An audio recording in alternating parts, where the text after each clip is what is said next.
அண்ணாமலை.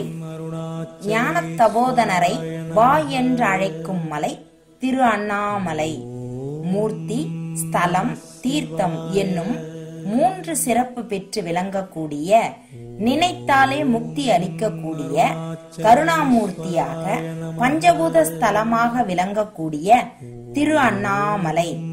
அருள்மிகு உண்ணாமுலை அம்மனுக்கு இடபாகம் அளித்து கார்த்திகை தீபத் திருவிழாவில் அர்த்தநாரீஸ்வரராக சிவசக்தி ஸ்வரூபமாக பக்தர்களுக்கு காட்சி அளிக்கும் அருள்மிகு அபிதகுஜாம்பாள் சமேத அருணாச்சலேஸ்வரர் திருக்கோயில் ஜீர்ணோதாரண, அஷ்டபந்தன, ஸ்வர்ணபந்தன மகா கும்பாபிஷேகம் நிகழும் ஸ்ரீ துர்முகி வருடம் தை மாதம் 24ஆம் தேதி 6/2/2017 திங்கட்கிழமை அன்று நடைபெற இருப்பதால் அன்பர்கள் திரண்டு வந்து தரிசித்து அருணாச்சலேஸ்வரர் திருவருள் மற்றும் எல்லா நலன்களும் பெறுமாறு வேண்டுகிறோம்.